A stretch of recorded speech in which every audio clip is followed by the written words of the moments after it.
दोस्तों, आज मैं आपके लिए एक ऐसी वेब सीरीज लेकर आया हूं जिसके अंदर कॉमेडी, ड्रामा, सस्पेंस तीनों चीजें हैं। इस वेब सीरीज का नाम है रीचर, जो कि 2022 में रिलीज हुई। आप वीडियो को पूरा देखना, आपको डेफिनेटली मजा आने वाला है। स्टोरी शुरू होती है एक अनजान आदमी के कत्ल से। एक किलर पुल के पास एक इंसान को 3 गोलियां मारता है और उसके बाद उसको बेरहमी से पीटता है। फिर वो पास में ही पड़े गत्ते के टुकड़े उसके ऊपर ढक देता है। ये है रीचर। ये लंबा चौड़ा आदमी किसी वन मानुष से कम नहीं। ये जहां भी जाता है मुसीबत इसको ढूंढ लेती है। फिलहाल ये बस से उतरकर आधा किलोमीटर पैदल चलकर जॉर्जिया के मार्कग्रेव शहर में आया है। ये सबसे पहले अपनी पेट पूजा करने के लिए एक रेस्टोरेंट में जाता है। फिर ये अपने लिए एक कॉफ़ी और कुछ मीठा ऑर्डर करता है, लेकिन खाना किस्मत में ना हो तो इंसान खा नहीं पाता। पहली बाइट खाने से पहले ही वहां पर पुलिस आ जाती है और रीचर को अरेस्ट कर लेती है, वो भी कल रात हुए कत्ल के जुर्म में।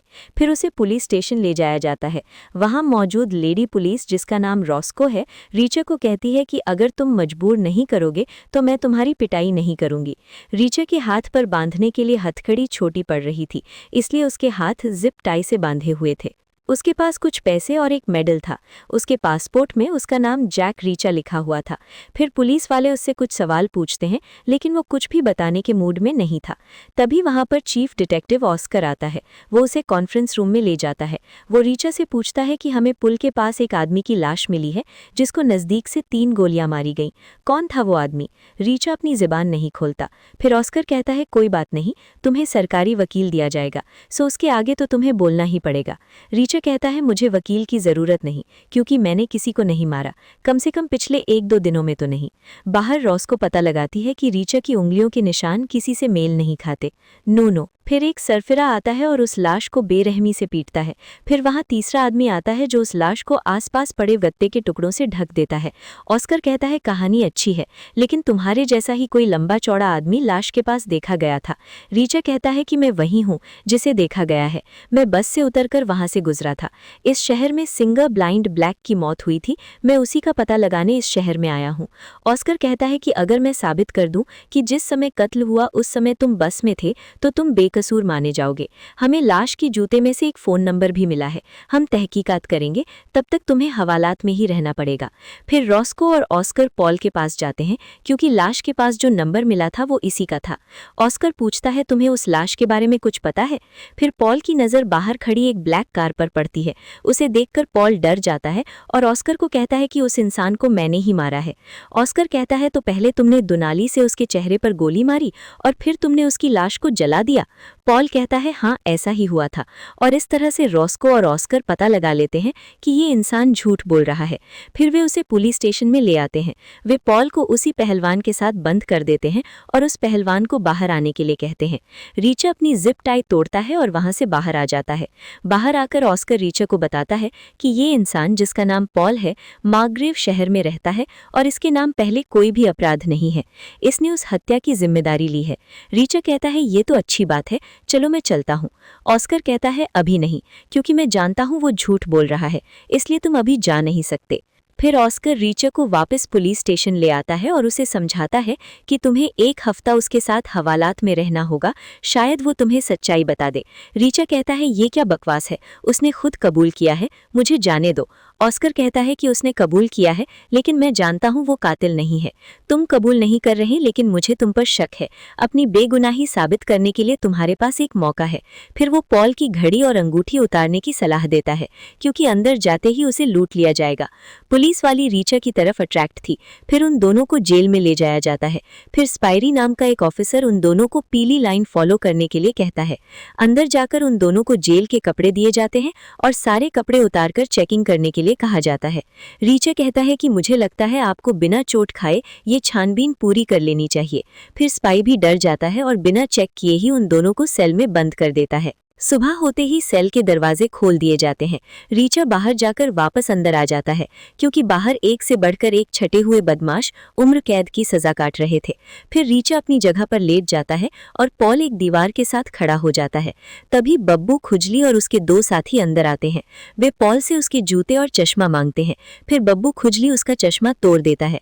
फिर बब्बू कहता है कि मुझे एक और चीज चाहिए, चलो पैंट खोलो। तभी अपना पहलवान उन दोनों के बीच में कूद पड़ता है और कहता है कि 3 गिनने से पहले रफू चक्कर हो जाओ और गिनती शुरू कर देता है। 2 गिनते ही रीचा बब्बू खुजली की खुजली मिटा देता है और उनसे उनकी ही गोगल छीन लेता है। पॉल रीचा को अपनी जान बचाने के लिए थैंक यू कहता है और कहता है कि मैं क्रिमिनल नहीं हूँ, मैं तो बस एक करेंसी मैनेजर हूँ, मुझे जबरदस्ती फंसाया जा रहा है। मुझे धमकी मिली है कि अगर मैंने जुर्म कबूल नहीं किया तो मुझे मेरे परिवार के सामने कीलों से दीवार पर टांग दिया जाएगा।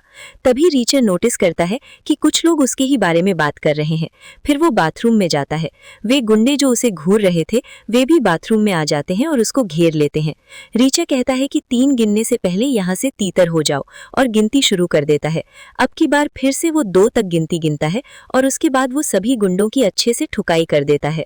वो सबको चारों खाने चित कर देता है। इतने में वहां पर गार्ड्स आ जाते हैं। एक गार्ड कहता है कि तुम दोनों यहाँ क्या कर रहे हो। वो उन दोनों को उनके सही कमरे में ले जाता है, यानी स्पाई भी पहले इनको गलत कमरे में छोड़ आया था। उधर रॉस्को ऑस्कर के पास जाकर कहती है कि मैंने रीचा के बारे में सब कुछ पता लगा लिया है। वो फौजी था जिसने defence superior service medal, legion of merit, silver medal, army commendation medal, second silver star medal और कंधार मरीन बैरक पर हुई बमबारी में चोट लगने के लिए पर्पल हार्ट ये सब पदक जीते हैं। मेजर रीचर ने जलती हुई आग में से 12 लोगों को भी बचाया था। रॉस्को पूछती है ऐसा आदमी जेल में क्या कर रहा है। ऑस्कर कहता है दफा हो जाओ मेरे कमरे से। अगले दिन सुबह पॉल रीचर को कहता है कि मेरी जमानत होते ही वे लोग मुझे मार डालेंगे। रीचर कहता है मुझे ये समझ में नहीं आ रहा कि वे लोग मुझे क्यों मारना चाहते हैं। स्पाइबी ने मुझे खास कैदियों वाली जगह पर क्यों रखा। फिर मुझ पर कैदियों द्वारा जानलेवा हमला भी हुआ। मुझे तो लगता है कि बाहर जाते ही मैं नहीं बचूंगा। अब उन दोनों को जेल से रिहा कर दिया जाता है। पॉल की जमानत उसकी वाइफ ने करवा ली थी और रीचा को रॉस्को लेने के लिए आई थी। वो रास्ते में उसे बस के सीसीटीवी कैमरा की फुटेज दिखाती है जिससे साबित हो गया था कि जिस समय कत्ल हुआ रीचा उस समय बस में था। फिर रीचा रॉस्को के साथ नए कपड़े लेने जाता है। रॉस्को पूछती है कि फैमिली में और कौन कौन है।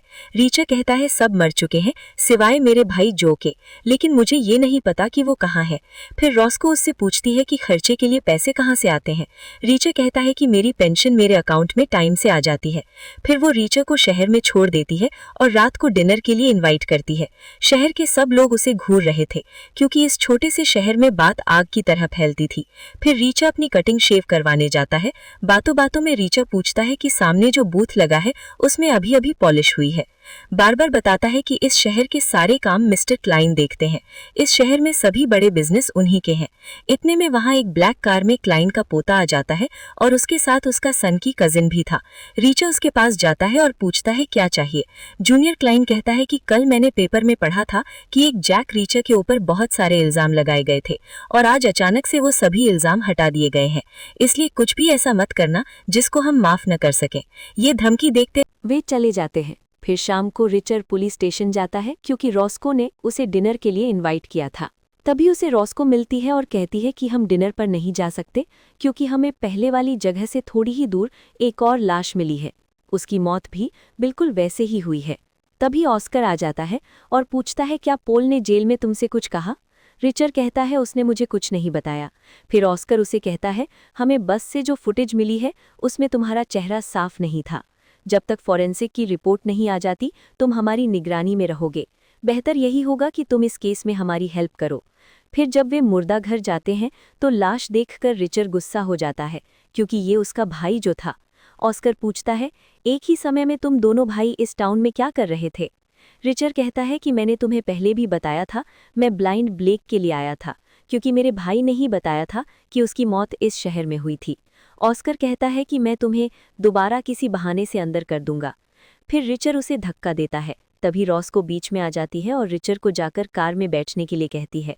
कार में रॉस्को रिचर से पूछती है तुम क्या सोच रहे हो। रिचर कहता है कि जिन लोगों ने भी मेरे भाई को मारा है मैं उन सब का पता लगाऊंगा और उन्हें मौत के घाट उतार दूंगा। और इसी के साथ फर्स्ट एपिसोड एंड हो जाता है। सेकेंड एपिसोड में हम देखते हैं ऑस्कर गाड़ी को पुलिस स्टेशन ले जाता है। फिर नीचे उतरकर रिचर शहर की तरफ चल पड़ता है। फिर ऑस्कर रॉस्को को इस पहलवान को रोकने के लिए कहता है वरना ये पूरे शहर को तबाह कर देगा। फिर रॉस्को अपनी गाड़ी में उसका पीछा करती है। फिर अचानक से रिचर उसकी आंखों से ओझल हो जाता है, लेकिन तभी वो अचानक से उसकी गाड़ी के सामने आ जाता है और कहता है कि मेरी तहकीकात में विघा मत डालो। रॉस्को कहती है कि जिसको तुम ढूंढना चाहते हो हम भी उसी को ढूंढना चाहते हैं, इसलिए साथ मिलकर काम करते हैं, गाड़ी में बैठ जाओ। फिर वे दोनों पॉल के घर जाते हैं। घर पर पॉल नहीं था, उसकी वाइफ और 2 बेटियां थीं। पॉल की वाइफ कहती है कि मुझे पॉल ने बताया था रिचर एक अच्छा आदमी है, उसने जेल में मेरी खूब हेल्प की। वो बताती है कि उसके हस्बैंड बैंक के काम संभालते हैं, लेकिन अभी तक वो घर नहीं आए। फिर रिचर उसे वॉशरूम जाने के लिए कहता है, लेकिन वॉशरूम न जाकर वो उसके रूम में जाकर तलाशी लेता है। फिर उसे पॉल के शूज़ मिलते हैं। ध्यान से देखने पर उसे उसमें एक पौधे का सीड नजर आता है। फिर बाहर जाकर वो पॉल की वाइफ को समय देने के लिए धन्यवाद कहता है और घर से बाहर चला जाता है। बाहर जाकर वो रॉस्को को कहता है कि मेरे दिमाग में 2 बातें हैं।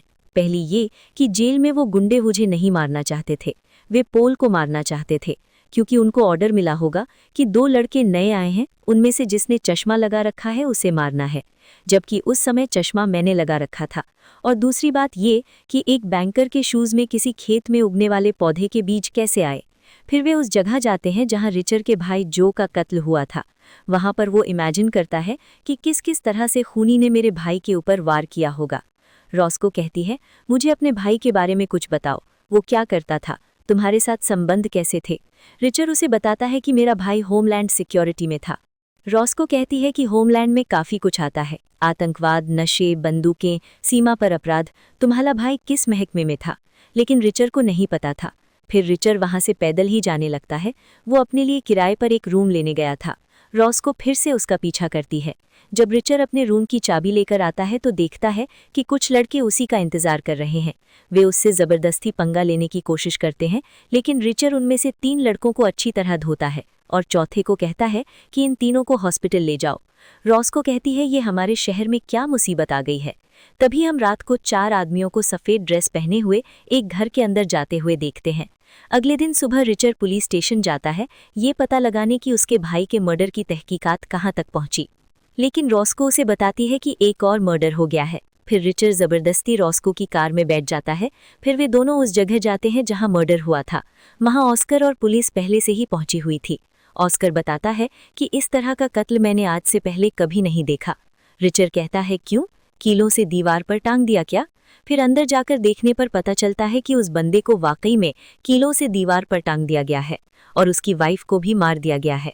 बाहर आकर ऑस्कर पूछता है कि तुम्हें कैसे पता चला कि उसे कीलों से दीवार पर टांग दिया गया है? रिचर बताता है कि जेल में मुझे पॉल ने बताया था कि उसके मालिकों ने उसे इसी तरह की धमकी दी थी। फिर रॉस्को बताती है कि तुमने अभी अभी जिसकी लाश देखी है वो chief of police officer Morrison थे। फिर वो ऑस्कर को बताती है कि मेयर टील ने खुद को चीफ ऑफ पुलिस नियुक्त कर दिया है। रिचर कहता है, हो सकता है कि मेयर ने उसकी पोस्ट हासिल करने के लिए उसे मरवा दिया हो। फिर ऑस्कर कहता है कि मुझे मेरे FBI वाले दोस्त को इसमें इन्वॉल्व करना होगा। लेकिन रिचर कहता है कि आपको किसी बाहरी व्यक्ति को इसमें इन्वॉल्व नहीं करना चाहिए। अगर मिलकर ही काम करना है तो हम तीनों करेंगे, वरना मैं अकेले ही उन सबको ढूंढकर मार दूंगा। तभी ऑस्कर के पास एक मैसेज आता है जिसमें लिखा था कि टील ने इमरजेंसी बैठक बुलाई है। फिर ऑस्कर मीटिंग में चला जाता है। रॉस्को और रिचर दोबारा पॉल के घर जाते हैं। पॉल की वाइफ घबराई हुई बाहर आती है और कहती है कि जब से मेरी शादी हुई है पहली बार ऐसा हुआ है कि पॉल रात को घर नहीं आया। फिर रॉस्को रिचर को कहती है कि मेरे पास गन है, मैं यहीं रुकती हूँ, इनकी जान को खतरा है, तुम ऑस्कर के पास जाओ क्योंकि उसकी जान को भी खतरा है। फिर वो गैराज में से एक चाकू लेता है क्योंकि उसके पास गन नहीं थी और पॉल की कार लेकर ऑस्कर के पास चला जाता है। वहां Teal new chief of police बनने की खुशी में भाषण दे रहा था। तभी एक आदमी उठकर कहता है कि 20 सालों से इस शहर में कोई कत्ल नहीं हुआ और अब एक लंबा चौड़ा आदमी हमारे शहर में आया और एकदम से 4 कत्ल हो गए। फिर सभी लोग चिल्लाते हैं कि उसको अरेस्ट करो। उनको ये नहीं पता था कि वो आदमी पीछे ही खड़ा है। तभी वहां पर मिस्टर क्लाइनरा आते हैं और उन सभी को शांत करते हैं। वे बताते हैं कि उस लंबे चौड़े आदमी का नाम रीचर है, खुद उसके भाई का भी कत्ल हो गया है, इसीलिए वो भी आप जैसे कातिल के बारे में जानना चाहता है। किसी को भी उनसे डरने की जरूरत नहीं है। हमें चीफ डिटेक्टिव ऑस्कर और new chief of police mister Teal पर भरोसा रखना चाहिए। फिर मीटिंग खत्म होने के बाद ऑस्कर मिस्टर टील के पास जाता है और कहता है कि मैं कातिलों के पैटर्न को जानने की कोशिश कर रहा हूँ। लेकिन मिस्टर टील कहते हैं कि इसमें कोई पैटर्न नहीं है। ऑफिसर मॉरिसन ने अपनी ड्यूटी के दौरान हजारों अपराधियों को गिरफ्तार किया। उनमें से कोई रिहा हो गया होगा और अपनी दुश्मनी निकाल ली होगी। जाकर रिहा हुए कैदियों की लिस्ट पर ध्यान दो। फिर बाहर आकर ऑस्कर रिचर को बताता है कि टील इस केस से मेरा ध्यान भटकाना चाहता है। रिचर कहता है मुझे क्लाइन पर शक है, क्योंकि बिना काले धंधे किए इंसान इतना अमीर नहीं बन सकता। ऑस्क पूछता है तो हमें क्या करना चाहिए। रिचर कहता है कि हमें पहला काम ये करना चाहिए कि पोल की फैमिली को गुंडों से प्रोटेक्ट किया जाए। फिर ऑस्कर कहता है अब तो मुझे मेरे दोस्त की हेल्प लेनी ही होगी। फिर ऑस्कर के जाने के बाद मिस्टर टील रिचर के पास आते हैं और कहते हैं कि मुझे तुम्हारे भाई की मौत का बेहद अफसोस है। यकीन मानिए हम कातिलों को ढूंढ लेंगे। फिर रिचर बार्बर के साथ वाले स्टोर से खुद के लिए एक फोन लेने जाता है। बार्बर उसे बताता है कि 2 स्पेनिश लड़के मेरी शॉप पर आए थे और तुम्हारे बारे में पूछ रहे थे। वे तुम्हारे दोस्त तो नहीं लग रहे थे, उनसे बचकर रहना। फिर रिचर पॉल के घर जाता है। वो पॉल की वाइफ को कहता है कि जल्दी से सामान बांध लो, ऑस्कर का फ्रेंड ऑफिसर पिकार्ड आप लोगों को लेने आते ही होंगे। आप और आपकी बेटियां उनके साथ सेफ रहेंगी। फिर जब रिचर घर से बाहर जाता है तो देखता है कि दूर एक कार में बैठे लड़के उसी की तरफ घूर रहे हैं।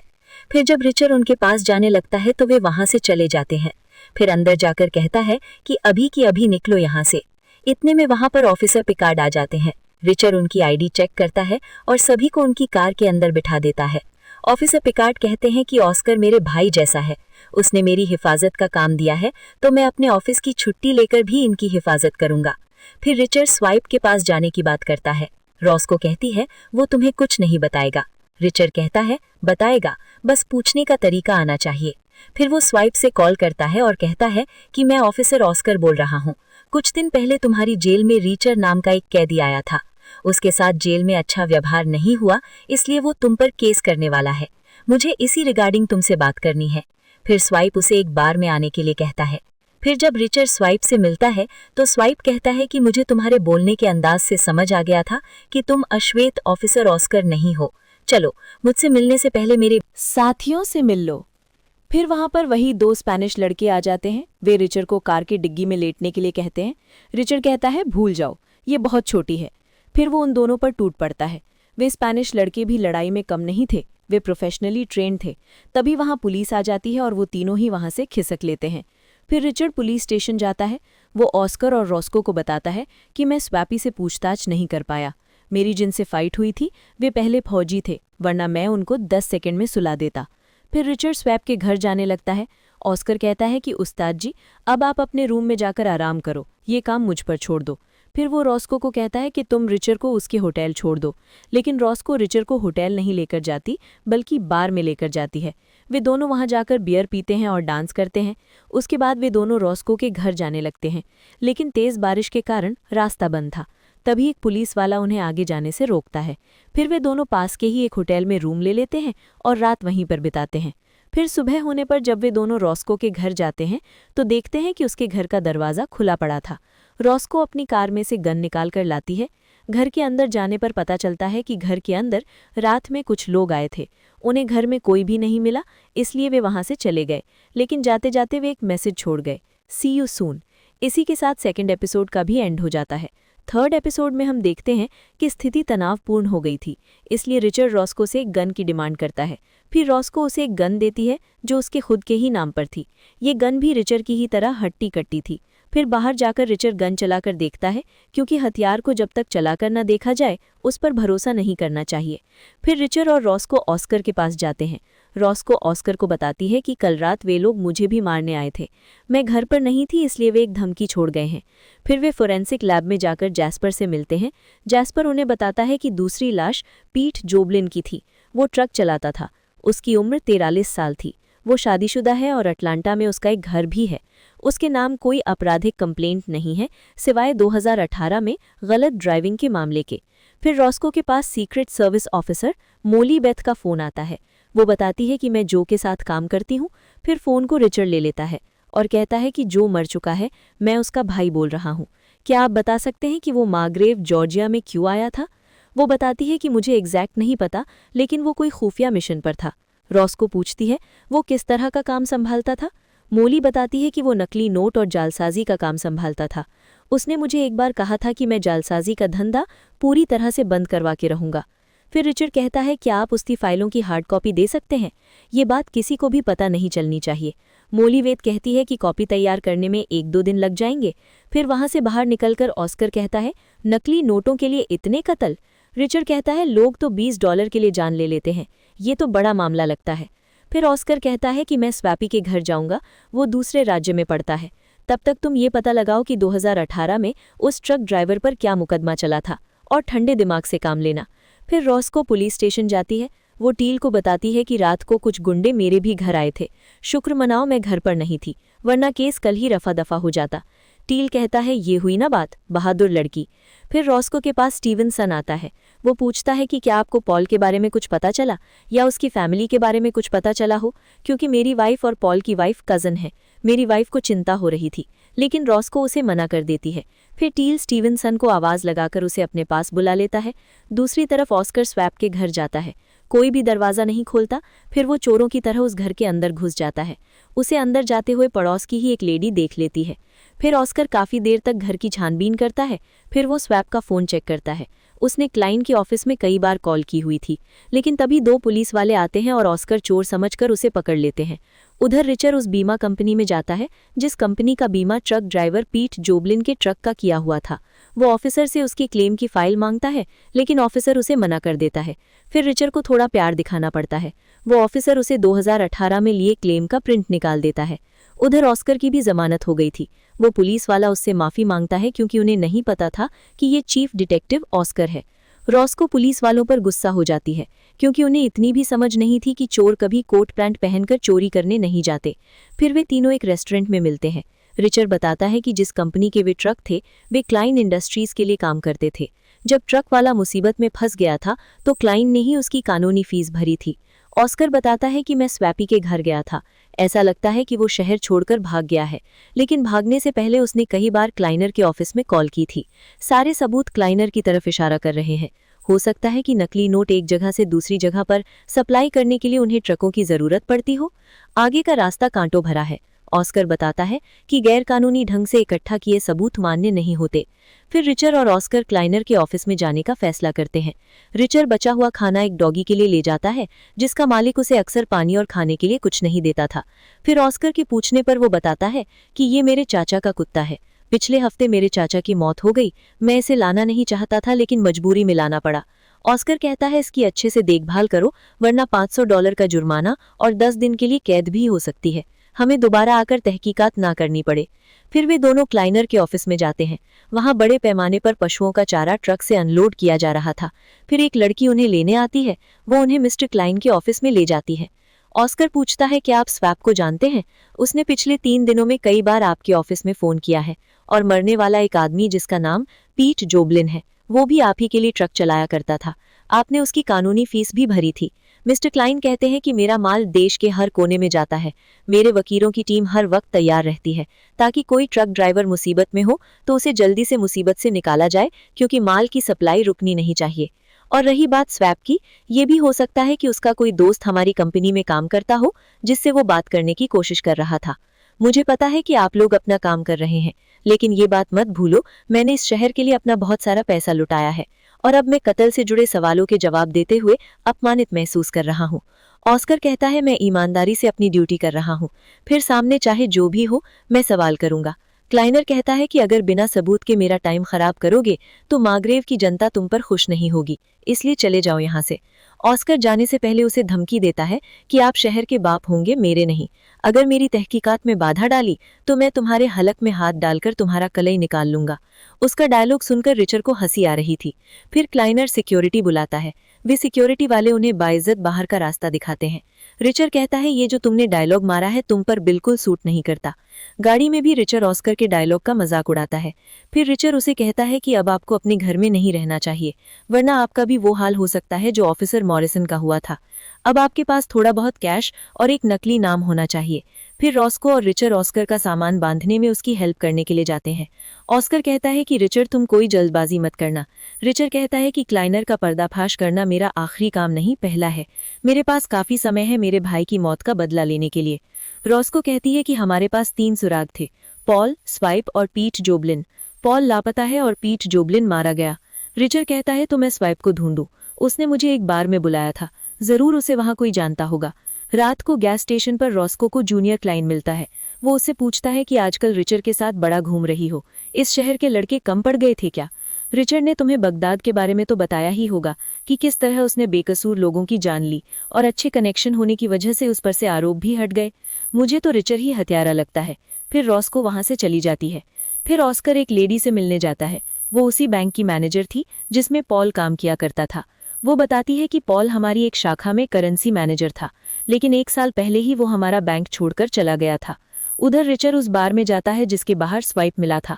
वो एक बूढ़े आदमी को पैसे देकर उससे स्वाइप के बारे में जानने की कोशिश करता है, लेकिन एक लंबा चौड़ा आदमी आकर उसे कहता है ये कुछ नहीं बताएगा, किसी दूसरे बार में जाओ।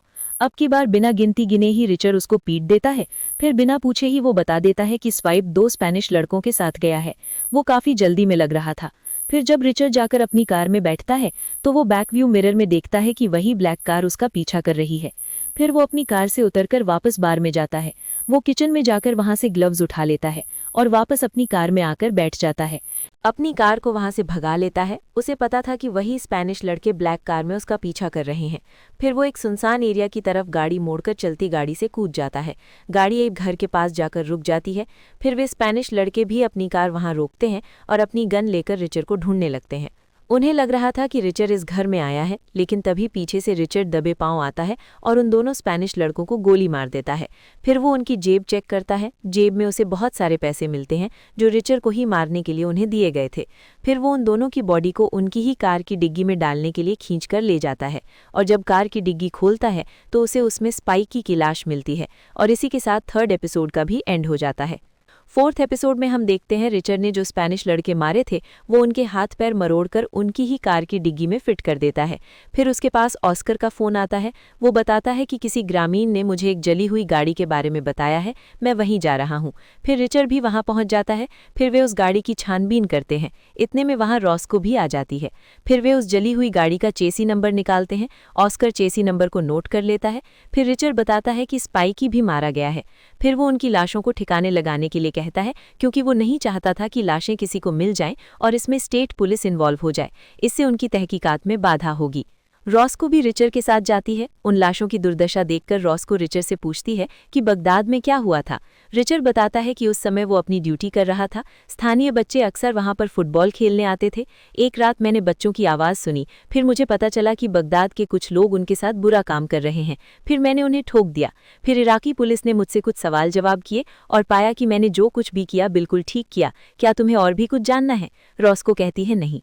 फिर वे स्पेनिश लड़कों की कार लेकर एयरपोर्ट जाते हैं और उसे वहां पर पार्क कर देते हैं। ये काम वे बिल्कुल छुपते छुपाते और अक्लमंद से करते हैं ताकि किसी भी सीसीटीवी कैमरे में उनका चेहरा ना आए। फिर वे पास में ही एक होटल रूम लेने जाते हैं। रिसेप्शन पर रिचर्ड कहता है कि हमें रूम 3रे फ्लोर से ऊपर का चाहिए।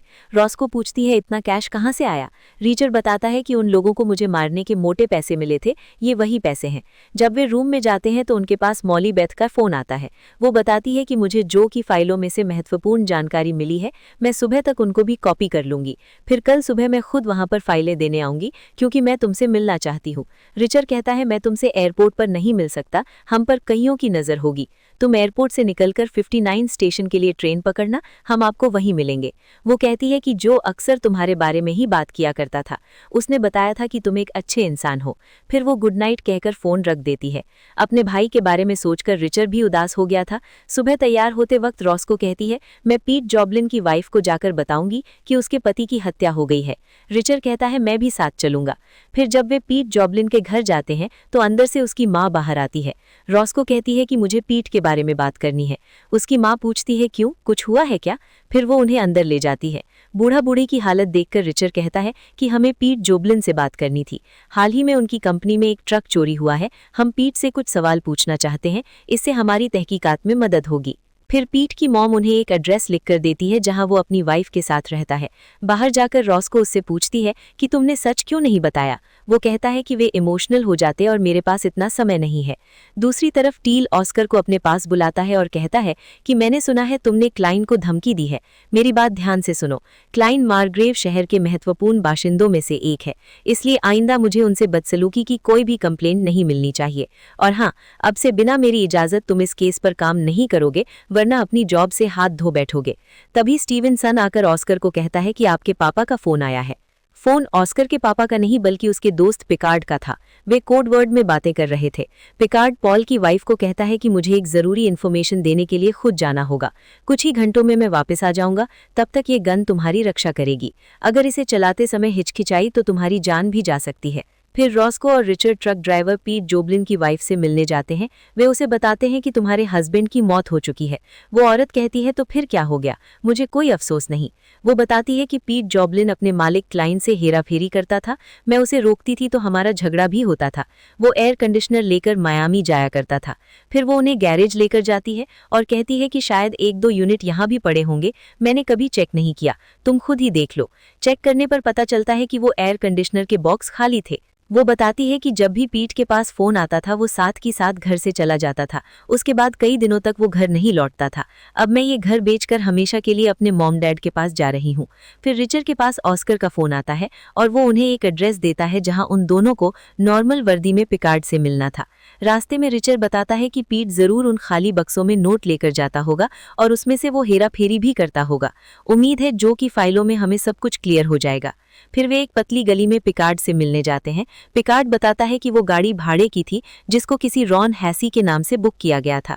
इसी नाम से मार्ग्रेव से 40 मील की दूरी पर एक होटल रूम भी बुक किया गया था। रिचर्ड कहता है इस नाम को मेरा भाई यूज किया करता था। फिर पिकार्ड उसे होटल का एड्रेस देता है और वहां से चला जाता है। फिर वे उस होटल में जाते हैं और रिसेप्शन पर पूछते हैं क्या रॉन हैसी अपना कोई सामान भूल गया है। रिसेप्शनिस्ट बताता है कि हाँ, वो एक सूटकेस था जिसको 20 मिनट पहले कोई ले गया है। फिर रिचर्ड रॉस्को से पूछता है कि अगर एक भारी ब्रीफकेस लेकर तुम्हें होटल से भागना हो तो तुम क्या करोगी। वो कहती है कि मैं जरूरी सामान निकालकर ब्रीफकेस को फेंक दूंगी। फिर वे डस्टबिन में देखते हैं, वहां जो का ब्रीफकेस पड़ा था। उसमें रिचर्ड को अपने भाई का सूट मिलता है और सूट में से एक पर्ची मिलती है। उस पर्ची में कुछ कोड वर्ड में बातें लिखी हुई थी। तभी उनके ऊपर कोई गोलियां चलाता है। फिर रिचर्ड और रॉस्को दोनों अलग अलग रास्ते भागते हैं। गुंडे गाड़ी से रिचर्ड का पीछा करते हैं और एक जगह पर जाकर गाड़ी फंस जाती है। फिर रिचर्ड उनमें से एक आदमी को तो ठिकाने लगा देता है, लेकिन दूसरा रिचर्ड का पीछा करता है। वो रिचर्ड को गन पॉइंट पर ले लेता है और उसे शूट करने ही वाला था कि रॉस्को उसका भेजा उड़ा देती है। जब ये बात ऑस्कर को पता चलती है तो वो कहता है कि और कितनी लाशें गिराओगे यार। रॉस्को पूछती है कि पिकार्ड ने जो एड्रेस दिया था उस एड्रेस पे हमसे पहले कोई और कैसे पहुंच गया। ऑस्कर कहता है कि शायद जब पिकार्ड का फोन मेरे पास आया तब दूसरी लाइन पे से किसी ने हमारी बातें सुन ली होंगी। उसे स्टीवनसन पर शक था, लेकिन रॉस्को कहती है कि मुझे विश्वास नहीं हो रहा, वो उनके साथ मिला होगा, लेकिन कुछ भी हो सकता है, हम किसी पर विश्वास नहीं कर सकते। फिर रॉस्को ऑस्कर को मार्ग्रेव से बाहर एक बंद पड़े घर में बुलाती है। वहां वे सब मिलकर उस पर्ची पर जो कोड लिखे हुए थे उनको क्रैक करने की कोशिश करते हैं, लेकिन सब कुछ उनकी समझ से बाहर था। उस पर पीट के गैराज के बारे में लिखा हुआ था, जबकि उस गैराज में पहले ही वे जाकर चेक कर चुके थे। वहां खाली बॉक्स के अलावा कुछ भी नहीं था और उस पर्ची में लिखा था ग्रे क्लीनर फाइल। दोस्तों, ग्रे पुलिस वाला था जिसने रॉस्को को उसके मॉम डैड की मौत के बाद उसके पिता की तरह ही पाला था। रॉस्को कहती है कि जब ग्रे की मौत हुई तब ना ही घर में और ना ही पुलिस स्टेशन में हमें कहीं भी क्लाइंट की फाइल नहीं मिली। फिर वे उस पर्ची पर लिखे के फोन नंबर पर कॉल करते हैं। उन्हें पता चलता है कि ये तीनों नंबर अलग अलग शहरों में अर्थव्यवस्था महकमा के हैं। वॉइस मेल से पता चला है कि यूरोप में एक कॉन्फ्रेंस रखी गई है, ये तीनों ही 3 दिन बाद लौटेंगे। फिर वे खुद उन दफ्तरों में जाने के बजाय रिचर्ड की एक दोस्त को हायर करते हैं जिसका नाम नियाल था। वो पहले भी कई बार रिचर्ड के साथ काम कर चुकी थी। फिर रिचर्ड उसे ये तीनों नंबर देता है और पूरी डिटेल निकालने के लिए कहता है। फिर ऑस्कर कहता है कि हमें चलना होगा, मॉली बेथ आती ही होगी। फिर वे तीनों उस प्लेटफॉर्म पर पहुंच जाते हैं जहां मॉली बेथ आने वाली थी। फिर वहां मॉली बेथ आ जाती है और एस्केलेटर की तरफ इशारा करती है। जब तीनों वहां पर जाकर उसका इंतजार करते हैं तो कुछ देर इंतजार करने के बाद भी वो ऊपर नहीं आती। फिर वे सभी अलग अलग रास्तों से नीचे जाते हैं। मॉली उन्हें कहीं भी नहीं मिलती। फिर रिचर्ड की नज़र उस बैग पर पड़ती है जो मॉली के हाथ में था। चेक करने पर पता चलता है कि वो बैग बिल्कुल खाली था। फिर रिचर्ड पटरी पर थोड़ा आगे जाकर देखता है, उसे मॉली मिल जाती है, लेकिन किसी ने मॉली के पेट में चाकू मार दिया था। वो रिचर्ड को देखकर कहती है जो, और इसी के साथ 4th एपिसोड का भी एंड हो जाता है। दोस्तों, अब तक आपने रिचर्ड के 4 एपिसोड देख लिए हैं और 4 बाकी रह गए हैं जिनमें सस्पेंस कूट कूट कर भरा हुआ है। अगले 4 एपिसोड मैं नेक्स्ट वीडियो में लेकर आऊंगा, इसलिए आप हमारे चैनल को सब्सक्राइब करके बेल आइकॉन जरूर दबा देना ताकि जब भी मैं उसके नेक्स्ट एपिसोड लेकर आऊं आप लोगों को पता चल सके। तो मिलते हैं नेक्स्ट वीडियो में। Till then bye bye.